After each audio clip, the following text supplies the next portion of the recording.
the Women's Soccer Show. I'm Sarah. And I'm Ali. And it's season 8, baby. The first episode of season 8. I can't believe it, really. It feels like season 7 just started a few months ago. But it was a year ago, Ali. Here we are. Here we go all again. I'm excited, man. No, I am. I'm so excited. I'm tired. I'm so excited because football for me is back, baby. For you. But for the record, you do love the NWSL. You love it more than you let on, which is very English of you. No, I do love the NWSL, but there is nothing like a live match. So when I mean football is back for me, I mean I'm going to be getting my butt down to Dagenham to watch my beloved West Ham, and that makes me excited. For those who don't know, Ali goes to literally every West Ham game. Away, home, all of them. Like, I mean all of them. We used to record on Sunday, but then we started in releasing a day earlier for those of you long time listeners. And then we had to change that because Ali was like, I can't do that. I travel a lot on Sunday with West Ham.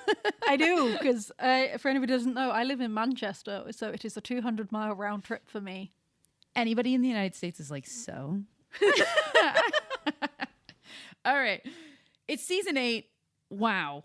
Before we get into all of our topics today, which we have a lot of, and a lot of really good ones too, we just want to say a massive thank you to all of our dedicated listeners. We started this back in 2020 when the landscape of coverage for the women's game looked so different. At the time, we were really truly one of the few outlets, and I mean handful of outlets covering the game on a week-to-week basis. And that's why we started. We wanted to fill the gap that literally wasn't being filled. And we know that the landscape looks a little different now and it's changed, and you all have a lot of options for podcasts to listen to. So we just want to thank you for continuing to tune in, for staying loyal to who's had your back since day one. And I don't know, we appreciate you more than we really could describe.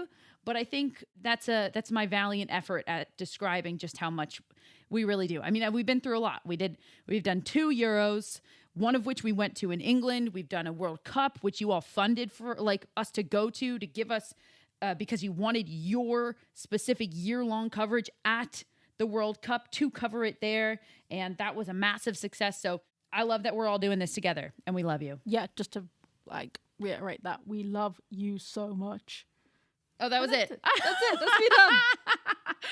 Oh, that was so classic. I have so many words, and Allie's like, yeah. One of the many differences that we bring, Allie, is that we are, I think, the only podcast with an American and an English person. And I think that was a great picture of I'm pouring my heart out, and you're just like, yeah, emotions. You stay over there. All right, let's do it. Allie, what's on the docket today? So today it is huge, my friend. We're going to be talking the massive transfers and transfer rumors, because the window hasn't closed yet, people. People can still move. Deals are still to be done. Everybody seems to be going to London City. Everybody, literally. So we shall see. It closes Thursday, though. It closes tomorrow, right? It closes tomorrow. I'm getting ahead of myself. We have that later on in the episode. Sorry. You are getting ahead of yourself. Then we are going to the NWSL, because there's still news coming out of America. We've got a game of the week.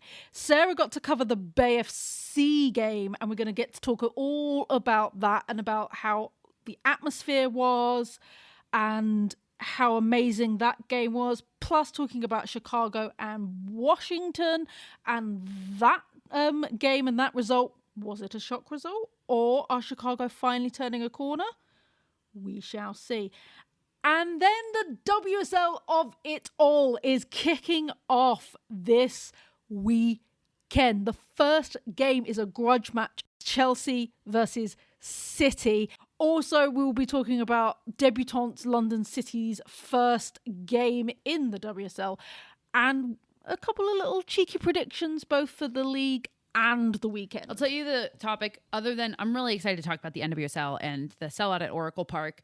But the other topic I'm most pumped for right now is to talk about if London City will be a true contender for a Champions League spot. Like Michelle Kang said, that was the goal for this year. Will it actually happen?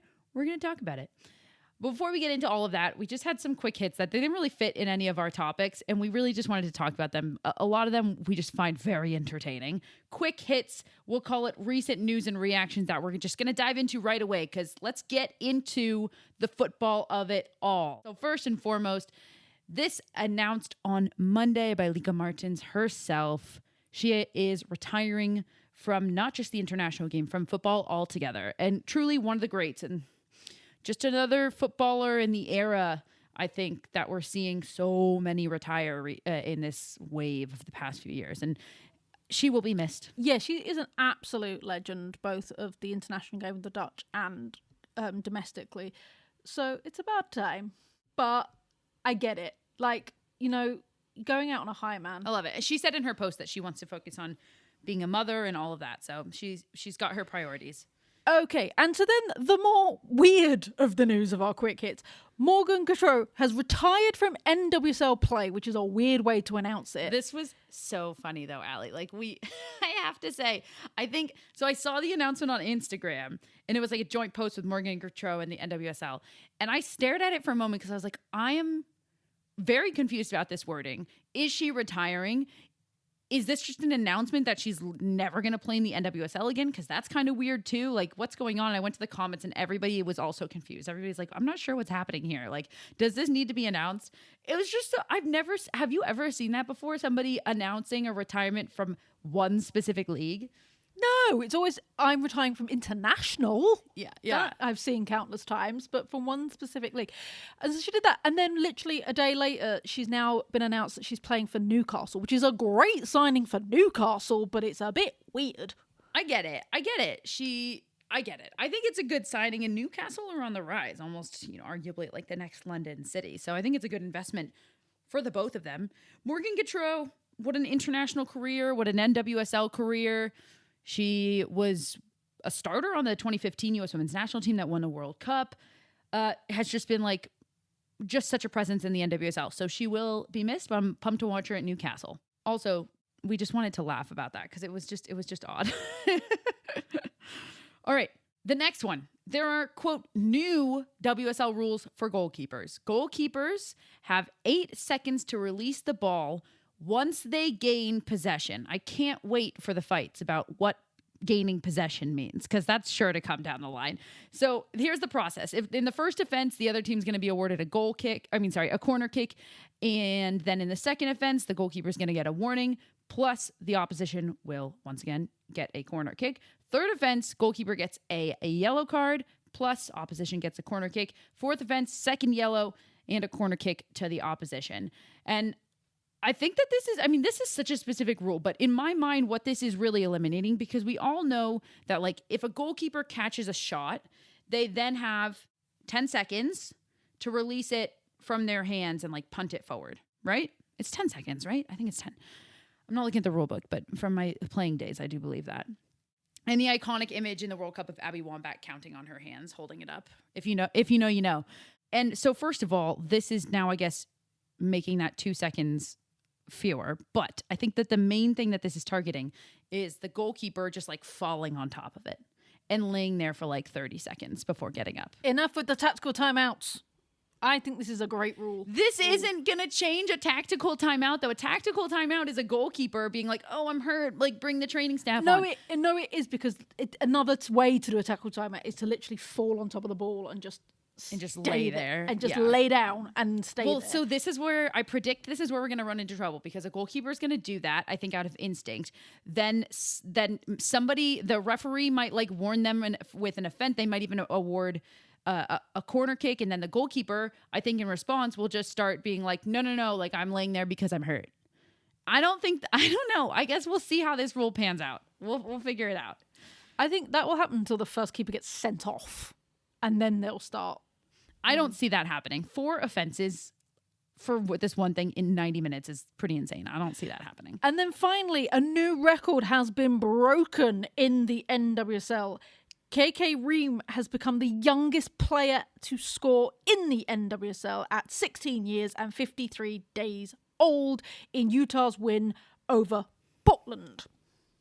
We're going to comment on Utah beating Portland for the record later on, but I don't really have much to say about this other than it just keeps getting younger and younger. And I don't know. We open this with thanking everybody for listening to our pod. It's not like, obviously nothing's mutually exclusive. I think people do listen to a ton of soccer podcasts, me included. And one of those is sometimes I listen a little bit to the BFFR podcast, the Be Fucking For Real with Sydney Leroux and Ali Riley, because who doesn't love them? And Sydney Leroux basically made a comment saying like, this has turned into like a U23 or like an under 18s league. And she's not wrong. I'm not going to say she's wrong. All right, let's get into it. NWSL, followed by Around the World, followed by WSL. Let's do it. So, to the aforementioned NWSL, and it was a crazy weekend of... the league right now is looking uber competitive compared to last season where we had the breakaway, runaway couple of teams. Well, we have that too now. It's just one team instead of two. I mean, the Shield is all but secured for Kansas City. Yeah, but the playoffs are looking a bit tasty. I would agree. I would say the table looks WSL-esque in terms of top to bottom. Like the difference between the top team and the bottom team, Kansas City current with 46 points as compared to Utah with 11. That's very WSL-esque. But then you look at the middle of the pile and it's very NWSL-esque. 8 teams within 8 points of each other from 4th place all the way down to 11th place. 4th place, Orlando Pride with 28 points. 11th place, Houston Dash with 20. Yeah, that's very NWSL. This battle in the next 2 months for the playoffs is going to be a blast. Yeah, it's looking very, very tasty. We're going to start off by talking about the game a couple of weeks ago with Bay FC hosting Washington Spirit at Oracle. Over 40,000 people turned out for that. That is a single game record attendance in the NWSL and for any women's sport in the United States. Now, Sarah was there, so she's going to give us a quick rundown of what the atmosphere was like. However, there is some news coming out of Bay, which is interesting. Yeah, this dropped on Monday, so this is like big news. Asisat Ashwala is set to move to a Saudi club called Al Hilal. I'm sorry if I'm mispronouncing that with my accent, but look, for anybody who's been following Bay FC, it's not a surprise that Asisat Ashwala is moving on from Bay FC. She hasn't been getting a lot of playing time. Albertine Montoya, the head coach, when asked why, basically pointed to the defense and said, like, we need forwards in this league that can also defend, and that other players kind of provided that more than Asisat Ashwala. And then, you know, she was brought in on like a record fee. She was a huge signing.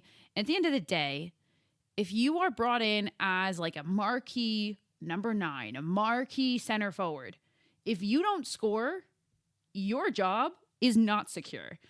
And at the end of the day, that's what I see as also what happened with Asisat Ashwala.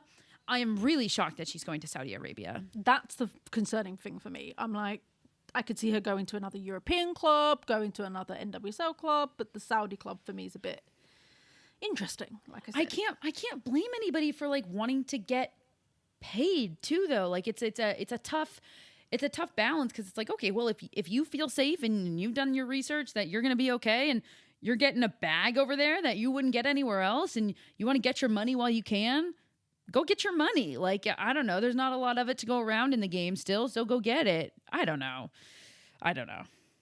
It's always shocking. It's still shocking to me when I read so-and-so is going to Saudi Arabia. It's really, I like forget that it's there. And then I read that and I'm like, oh, I guess that's still happening. Yeah. So let's talk about this game specifically, though. What was it like? Yeah. The atmosphere. I saw your socials where you're like, I cried. I did. I cried. I only cried once. I started a little social media account for how many times I was going to cry because I thought it was going to be at least 10. It was only once. I might have just like gone numb at some point, possibly. Listen, I'm going to indulge a little bit on this because I am from the Bay Area. Oracle Park, for those of you who don't know, formerly known as AT&T Park, formerly known as SBC Global, formerly known as Pac Bell Park.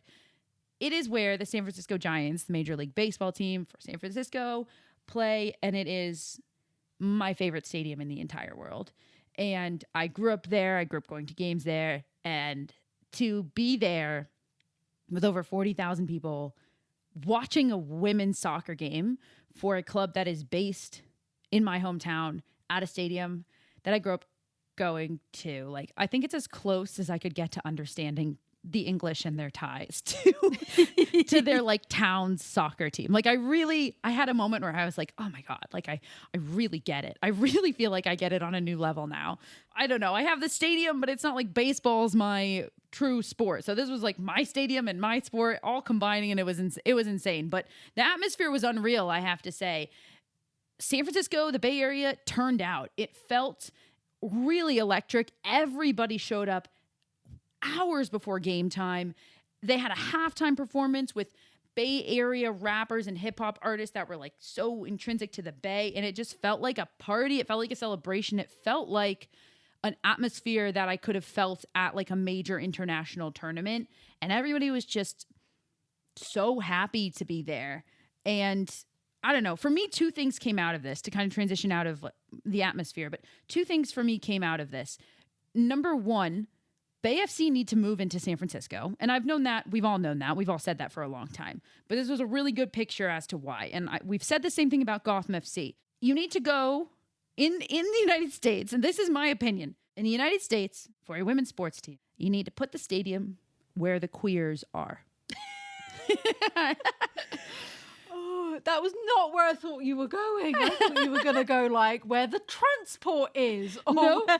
No. All right. And the other thing that came out of it for me, I wrote an article about it for All for 11. Shout out to All for 11. You should follow them for women's soccer specific content, especially covering the NWSL. But I wrote an article about like, can this 40,000 people be a regular thing for the NWSL on a week-to-week basis? And if it could be, like, how do we make that happen? And for me, the answer is yes. But how you make that happen is the right infrastructure.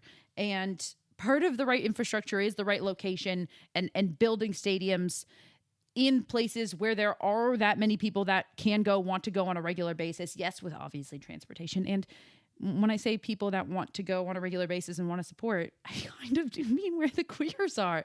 I'm sorry, but you look at the WNBA and like the same thing happened with like the Brooklyn team, the New York team, the New York Liberty. They were all the way out in, way north of Manhattan. They went to Brooklyn where all the queers are. Guess what? Sellouts every time. New WNBA team, the Golden State Valkyries in the Bay Area. They're in San Francisco. Sellout every time. This is my opinion. You can agree or disagree, but either way, I hope you find it entertaining. So, our game of the week is the Washington v Chicago draw. Spoiler alert for the score. Now, if you're a regular listener, which I'm hoping you are, you will know we have waxed lyrically on the woes that is Chicago. It has not been their season. So, to get a point from the league leaders... Not the league leaders, but they're up there. They're up there. They're a tough team. The second place team right now. Yeah. They're a tough team. Is huge for little old Chicago. Some would say... Listen, I guess I would say actually that yes, but in the larger picture, in my hot take is that I think Chicago is the biggest candidate right now to kind of do a Gotham FC and go from last to first in a way. They're primed for the biggest turnaround for next year because, I mean, let's look at their record. 1 win, 9 losses, 8 draws. And those 8 draws... 5 of them have come in the 5 games they played since international break. All 5 games that they played since international break, it's been a draw. And frankly, from that, I think they're showing progress. All of those games as well, Chicago went down first, and they've had to come back from, which is wild. One of those was a comeback from 3-0 against Seattle. They were down 3-0. It ended 3-3. You look at their losses, the 9 losses on the season. 5 of those 9 are just 1-goal losses. And there's only 1 blowout, and that was in the first game of the season, 6-0 against Orlando. That was a pretty tough one. But it was the first game of the season, there's only 1 of them. So I think that we have to take into account all of that. We have to look at the picture. We have to look at the trend that they have been getting better. And that, I mean, you turn some of those ties into wins. You turn some of those losses into draws. And this is an entirely different season for Chicago. And then the last piece we really have to take into account is like the cloud that hangs over Chicago. I think that really comes from the front office is that they have done this all under a wide variety of coaches. Yeah, it is the merry-go-round of coaches with Chicago. Like, how many coaches have they actually had this season? I know. I was trying to count. I believe the count is 4, but I'm also like a little lost on the timeline where I'm like, when was Lauren Donaldson fired? That was this season. That was this season. That was this season. That was Are you this season. sure? It was. It was in April. Yeah, I was going to say God, it was. It feels like forever ago. Okay, It so was then, before the Euros, but it was definitely this season. okay. So then we're at least 6. 6. We're at least 6. So in the most recent coaching carousel update, truly, Ella Massar was the interim coach. She just stepped down back to her previous role as the assistant coach because the club hired Martin Shorgan as the new head coach and brought Anders Jakobsen as his first assistant coach. Now, Shorgan can't arrive yet, but Anders Jakobsen just arrived, and he's now the new interim head coach until Shorgan arrives. Which, listen, I have a few things to say about this. Number one, the front office obviously sees this season as a throwaway one. I'm disappointed for the fans, and I'm really feel for the players because that's just not fun to know that like an entire season of your career is kind of like thrown away. Then you're just like, it doesn't seem important to make the finals this year or try to make the playoffs. And I'm really disappointed on behalf of Ella Massar, who was the interim coach. Can we ask, when is Ella Massar going to get a chance at being a head coach properly? Also, I've been saying it Ella Massar this whole time, and it's actually Ella Massar. She's talk about doing your time as an assistant coach. Right? She really has. She's a former player. She's done so many years on so many clubs across many different leagues as well. She's got a wealth of knowledge. And beyond that, I thought she was doing a really great job as an interim coach for the Chicago side. So I was disappointed. I was holding out hope that maybe she would be named head coach, but I do think it was a great show for her. And maybe in the future, if there's another head coaching job that pops up, she will really be in contention for it. Okay, so let's talk about their opponents, Washington. They too have gone through a bit of a managerial change, however, only once. So they're only on coach number 2 this season. That's right. Adrian Gonzalez is the new head coach. Listen, this team is stacked. They're sitting at number 2 in the NWSL. I think sometimes we forget how stacked this team really is because they're almost never healthy all together at once, like at the same time. You know, like Trinity's hurt or Monday's hurt or Croy Bethune is hurt. And so you kind of forget. I will say, watching this team play against Bay FC, like Croy Bethune obviously had her breakout season last year, and I think she's just really flown under the radar. But this midfield is, I would arguably just say, the best in the NWSL right now with who they have sitting in their midfield with Croy Bethune, Hall Hirschfeld, and then plenty of other players. Usually Rebecca Bernal slots in there as well. But just the combination of them, I think that's just been outstanding. Look, an off result for Washington if you just look at it at face value, but they had an off day. And I think an off first half in particular, they'll bounce back. I think that this is probably a combination of mental and physical exhaustion.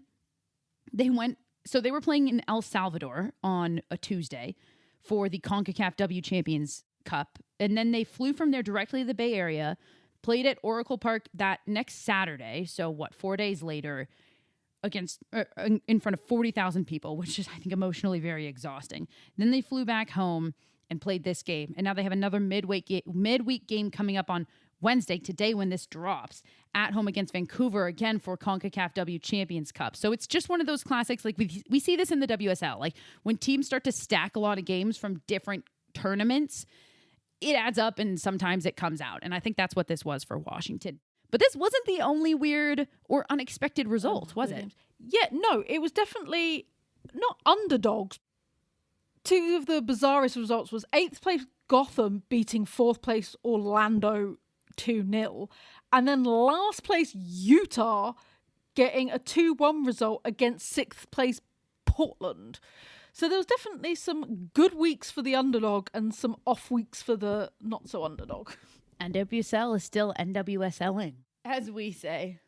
Let's go around the world. Around the world, around the world. Scotland, and the start of the SWPL is upon us, and we are 3 games in already, and once again it's the Glaswegians that are dominating. Celtic have a 100% win record with 3 out of 3. Rangers are second with 2 wins and a draw. Last year's champs Hibs are in third with 6 points, but they do have a vital game in hand. To Mexico, we are 9 games into a new season, and America are having a phenomenal start to the season with 8 wins out of 8 and a game in hand. Tigres this weekend cemented their second place position with an emphatic win. However, 3 teams are tied for third place. Now, because the majority of the European leagues kick off this weekend. Matchups to watch out for include Bayer Leverkusen versus Bayern Munich, Atletico Madrid versus Real, and PSG versus Lens. Okay, so we're going to divert really quickly and do something we've never done in Around the World, which is chat. Because really quickly, speaking of Scotland, Ali not only went to Scotland, you tell it. I went to Scotland and I got to meet up with my favourite Scot, loyal listener, Rhiannon. We went to Glasgow. I went to a Rangers pub. We drank a lot of Hair of the Dog. It was fantastic. So yeah, I was super happy with that weekend away. I got a picture from Ali of the most disgusting looking drink I've ever seen in my life. And what'd you say it was? Like raspberry vodka or something? Yeah, it was raspberry vodka. Disgusting. Ali was like, well, this isn't our first drink. It was not. No. I was like, that's clear. That's clear. Nobody orders raspberry vodka as their first drink. All right, now let's move it along to the WSL. And we are going to talk both key transfers and WSL 2025-2026 season predictions. First, we're going to get into the transfers because the transfer window closes tomorrow, Thursday. Now, we know that most of the time, like all of 90% of the movement happens in the last 24 hours. So this will probably be out of date by the end of the day on Thursday, but it'll still be good to know and it'll be fun to listen to because we're going to break this down into rumors we're tracking and key transfers that are done, deals that have happened. So we're going to start with the rumors that I'm going to say, quote, are most likely true. Because shout out to Soccer Donna, who's literally never wrong. I also, as a longtime follower of Soccer Donna, saw that Millie Bright and Rachel Daly follow Soccer Donna. And to think about them, like while they're playing, following Soccer Donna to be like, who's coming to my squad? It's absolutely hilarious. All right, so let's do it, Ali. Rumors that we are tracking and, quote, from our perspective, are most likely true. So the big one has got to be Beth Mead going to London City. Yeah. That's got to be the big one, right? Yeah, it shocked me to read, and that's the one that I'm like, well, this one's not most likely true. This one is not happening. I would be surprised. I really would. But then at the end of the day, like it does kind of seem like her playing time is dwindling more and more at Arsenal.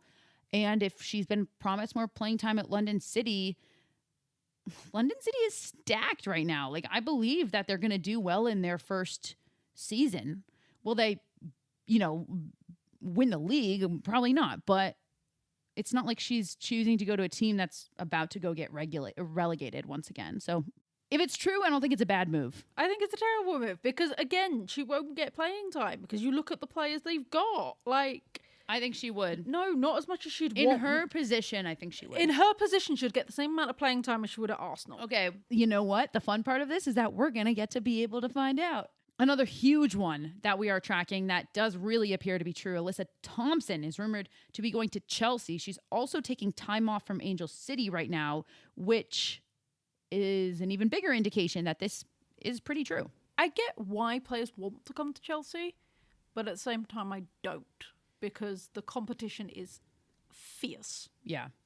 It's definitely a hit or miss. Like you go there to develop in training and know that you might not get as much playing time, but you could fight for it and get that playing time. Yeah. I don't know. This one that seems to be breaking Arsenal fans' hearts is Leah Volti is to go to Juve.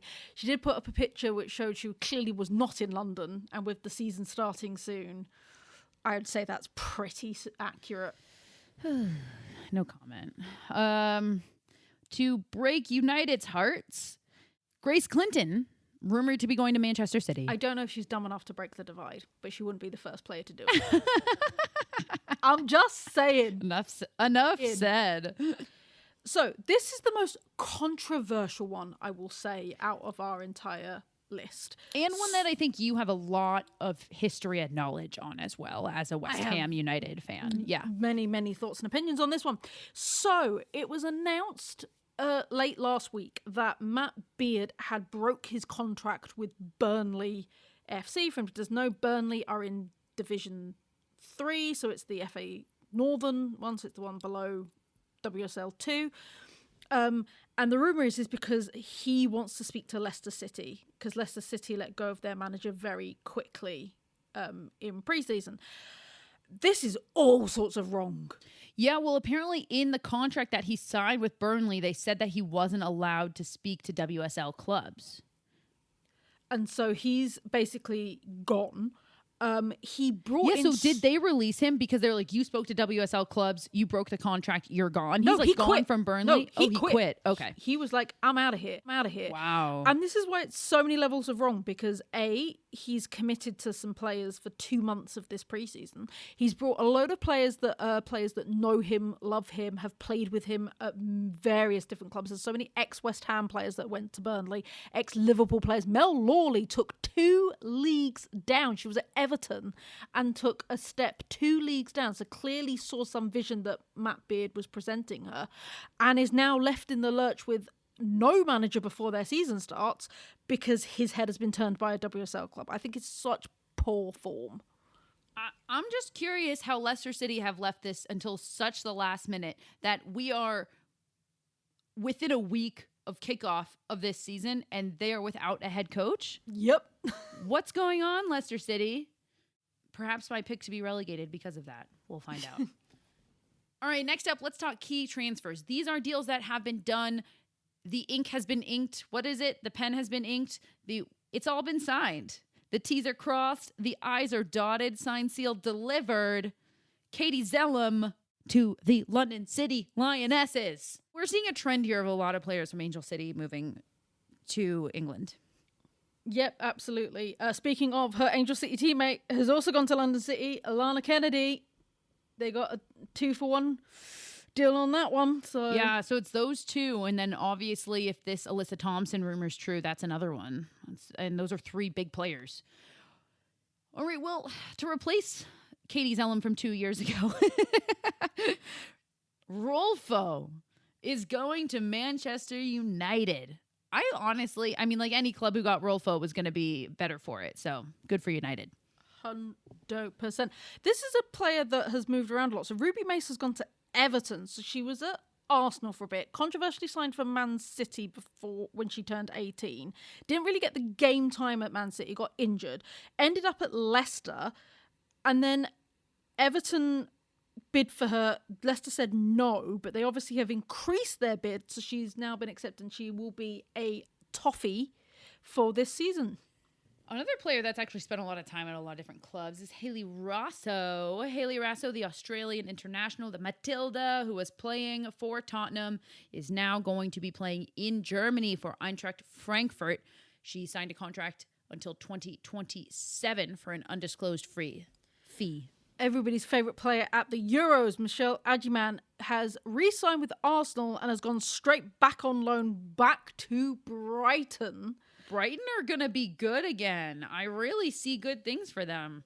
I think it's fantastic. She'll get the game time. She'll get what she needs, and Arsenal will have a wonderful player when she comes back at the end of this season. So it's a great move for her.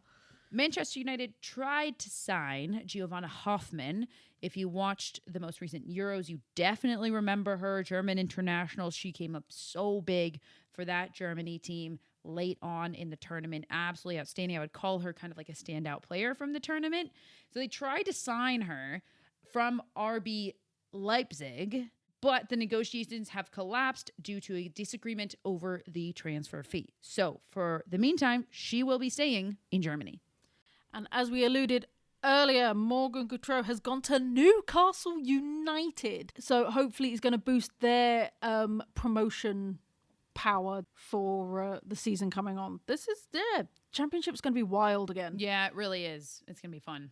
All right, let's get into our final topic, predictions for the 2025-2026 WSL season. All right, let's do this, Allie. We're going to rip through this. Should we go like opinions, no explanation, or should we explain what we think? No, let's do opinions, no explanation. Let's get some talking points on the socials, man. I think it sounds like fun. Opinions, no explanation. You're going to have to hold me to that because I like a good explanation. First and foremost, before we get into the table of it all, I want to just start with this one question. Here we go. Will London City be a true contender for Champions League spots like Michelle Kang said the goal was for their first year in the WSL? No. Yes. Oh, interesting. All right. Sam Kerr is finally back. It has been rumored that she could play as early as game number 1, which is this Friday. What do we expect, Allie, out of Sam Kerr this season? I think she'll be a little bit rusty, but then once she's had a couple of games under her belt, she'll be back to the old Sam Kerr. She's really taken her time to get herself recovered from this injury. I think it'll be a longer road than people expect because you can never emulate a game. And it takes a moment. So, but I do think that she has, she's done this really, really smartly. All right, Allie, who do you think is going to finish in the 1, 2, and 3 spots? Or let's do top third. Let's do the top 4 teams. Let's do top 4 teams. Because there's 12 teams in the league. We'll do top third. Chelsea, Arsenal, Man City, London City. Leaving United out of it. You know that United finished above City before last year.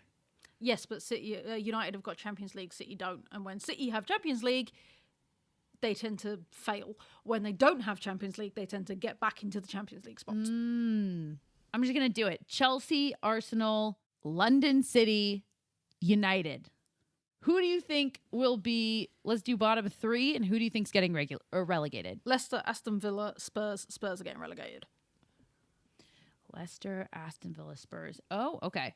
Aston Villa did really turn it around at the end of the year, though. But they haven't strengthened, and they've lost. Yeah, that's very true.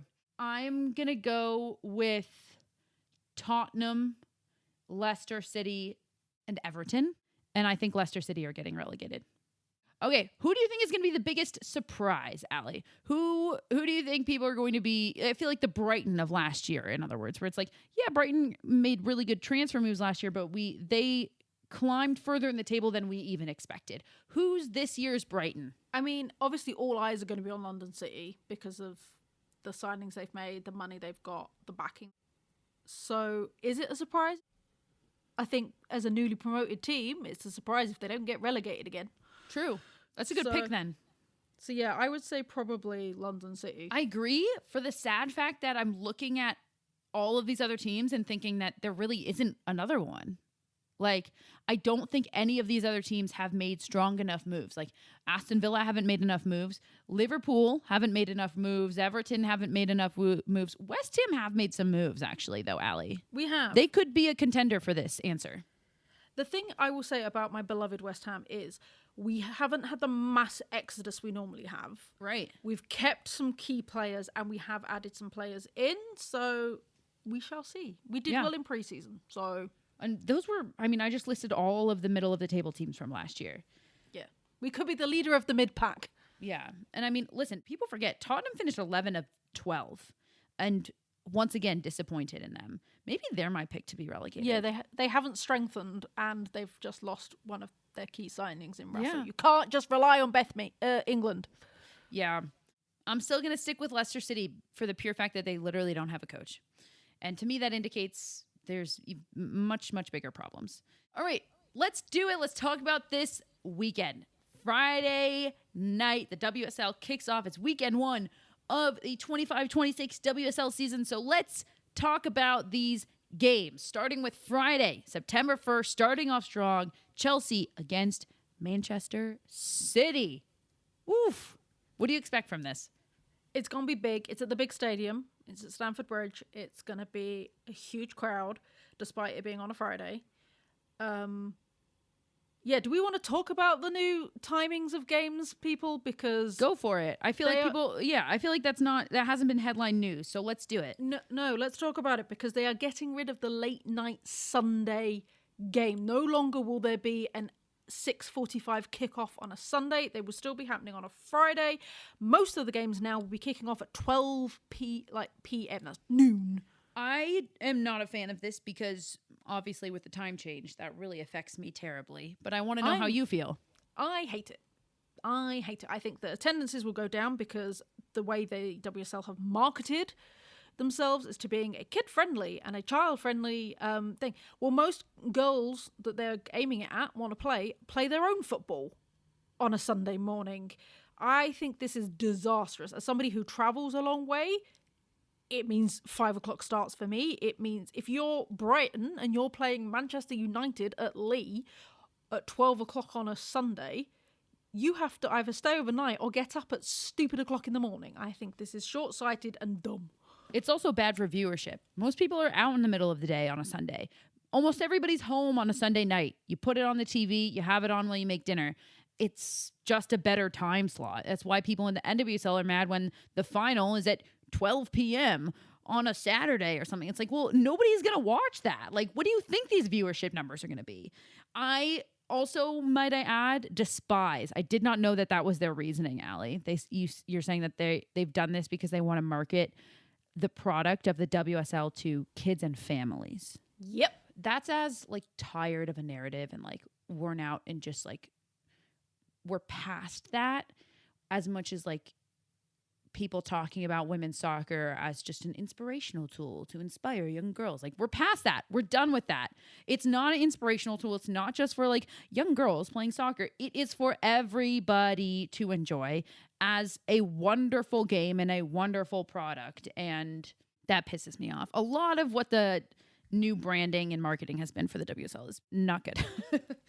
Speaking of pissed off, though, let's talk about Chelsea versus Manchester City because they've announced the referee team and the main referee is Emily Hayslip. And I'm not going to bash referees before referees start me, but however, she was the referee in the infamous Chelsea-Man City game where she sent off 2 Man City players. There was something like 11 yellow cards in. So you're saying we can expect some fun? I think we're going to have some fun. I think it's going to be fun. It's funny to me. I've never been a person that like checks the referees and like who's got a record against which teams, but I do love learning it from people. All right, let's rip through these other ones. Saturday is 2 games. Another huge one. I'm so excited. Arsenal against London City. Could I be any happier? I get to watch Arsenal and I'm so pumped. London City, I'm going to like venture to guess are going to draw some of the biggest viewership numbers because I'm so curious about them. I just want to see what happens. What's going to go down? So that's Saturday. Oh, sorry. There's just one game on Saturday and that's the only one. And then Sunday features 4 games. Tottenham versus West Ham, United versus Leicester City, Liverpool versus Everton, and Brighton versus Aston Villa. Yep, that's a Merseyside derby. Liverpool versus Everton. I believe it's going to be at Anfield. So that's a huge opener. As we reported, Everton for their home games, the women have now been given Goodison Park, which is a historic, massive venue because the men have moved into their new stadium. So it'll be intriguing to see how that's going to affect Everton. So yeah, I'm excited, man. It's back! It's back, baby. Let's go through these and let's do predictions. 1 answer, 1 word, no explanations for all of these games. Who wins? Friday, September 5th, Chelsea versus Manchester City. Chelsea. Saturday, Arsenal versus London City. Draw. Ooh, Arsenal. Sunday, Tottenham versus West Ham. West Ham. I hate that we're agreeing all this time, but West Ham. United versus Leicester City. United. Yeah, United. Liverpool versus Everton. Liverpool. Brighton versus Aston Villa. Brighton for sure. All right. I think there were 2 that we disagreed on. You said draw on Arsenal, London City, and you said Everton. And I said Liverpool. That's it, right? Yeah. Okay. Time will tell. All right, everybody. That is it. Season 8, episode 1 concluded. We are so pumped. This is prime time. We got NWSL in the meat of it, in the thick of it. We got WSL kicking off, and we are back every week, every Wednesday. Now, make sure you check out our Patreon this week because me and Mike did a deep dive on the new WSL season and we went a bit more in depth on our table predictions and where we think each team will finish, specifically those that are going to be in the other 8. So make sure you check that out and listen to our predictions and let us know if you agree, disagree, because me and Mike definitely didn't agree.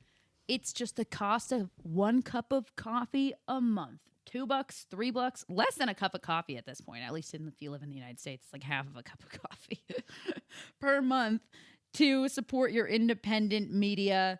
We are not controlled by the big man, big brother, if you will. Now we're getting off topic. Let's wrap it up, Sarah. Okay, this has been the Women's Soccer Show. We'll see you next week. I've been Sarah.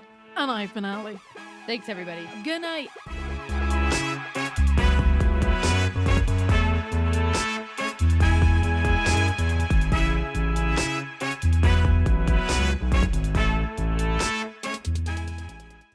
This podcast was edited by Monkey Hill Media. Visit monkeyhillmedia.com for more information.